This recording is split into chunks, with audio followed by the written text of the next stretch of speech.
KUAM Sports is brought to you by Docomo Pacific. Better together.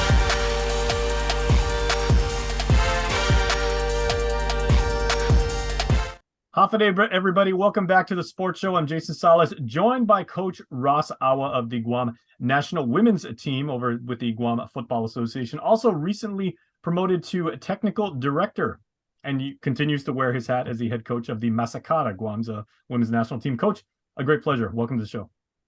Thank you for having me, Jason. Absolutely. And congratulations on that, on the move up. Is this kind of like, operationally easy for you now that you wear both the hats of technical director and head coach? Well, naturally within the GFA, I was actually the assistant technical director, so I am familiar with what needs to be done within the role as well. Wearing the hat as a women's national team head coach, naturally the understanding of what needs to be done in terms of our development on the island and the role of the technical director goes hand in hand. Mm-hmm. So it is the responsibility lies solely on your very capable shoulders of applying the right mechanics and the right systems to give these athletes not only the physical training they need and also like the champion's mindset, but in this case also giving them like a lot of information that they can use like in a game about their opponent. So kind of like explain your rationale on how to prepare and how to use technology to prepare athletes for competition. Yeah, so within our program, we actually have GPS units that we utilize to track the players' fitness with Fit Together, which is actually one of our sponsors with that program.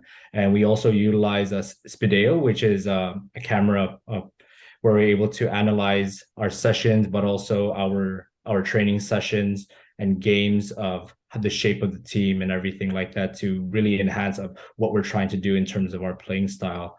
Mm-hmm. Yeah. Now I come from, like kind of like the old school of athletics where, we would train and work out as much as we could. And then, on game day, bring your very best to the court or the field and, the best team shall win. Your approach is much more data driven, a lot more analytical. How do you actually keep from actually crossing over and, getting, what they call like analysis paralysis and actually like relying too much on the data and, and as a coach, still relying on, on your gut instincts and motivational tactics? Well, with that one, we do take a look at the match analysis, definitely depending on which opponent we are going to be facing for a tournament.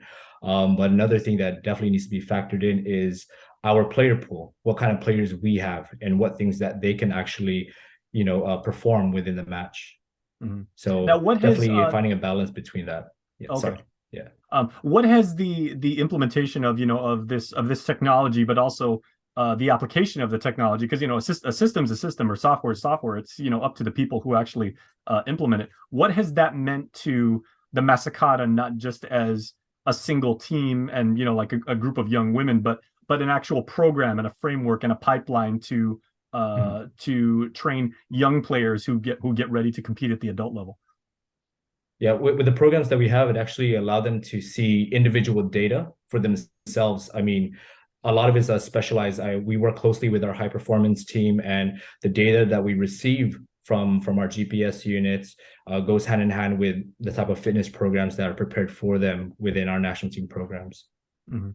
From a player's perspective, what did you see as kind of like the overall guy like in charge when the players first started putting on gear? Because of course everybody walks around with like a phone now, and everybody's got one official Instagram and two or three like on the side. But how have the players actually like embraced the technology and just said, hey, I know this is making me better as a player and this is making us better as a unit?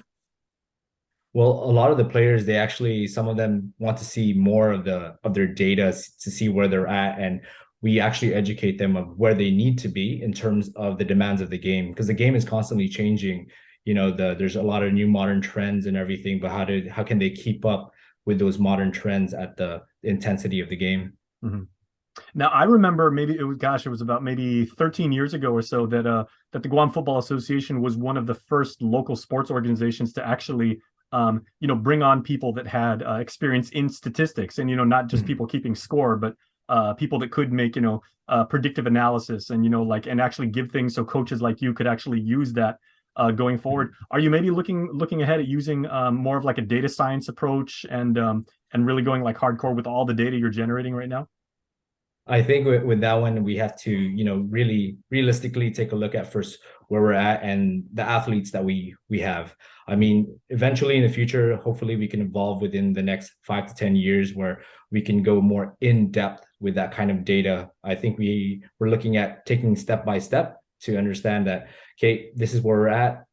Maybe not right now, but at least we have this kind of data to progress our players. Mm-hmm. But it is very, very incredible to see that the Masakada is performing at the cutting edge, getting these young athletes ready, as I said, like with proper training, with nutrition, with a weight program, and then also now backed by data. So some final thoughts, Coach, about what the implementation of technology has meant to you as a coach, and how that's changed, since you first made the decision to actually want to make this, teach young women how to play the game right.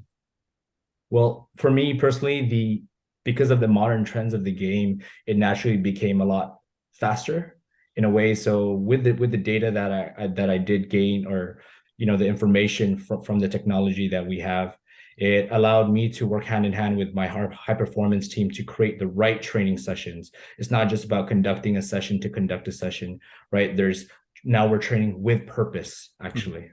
Yeah. Okay, so I would guess this makes assessment of like players like a lot better too. Like if you have like tryouts or things like Correct, that, you can actually figure out who's the best. There you go. So yeah, it's a win-win. Yep, absolutely. I mean, I'm actually here right now in Chula Vista, doing an identification camp for the women's program. Very, very nice. Okay, well, we know you got a ton of work, and man, we are behind you all the way and everything. Like anything that has to do with like technology and athletics, we're big fans of yours, and when we can't wait to see the continued success of the Masakada. So Coach Ross Awa, thank you so much. Thank you for having me. Appreciate the time. Of course. Best of luck to you, Coach. Okay, thank you. KUAM Sports is brought to you by Docomo Pacific. Better together.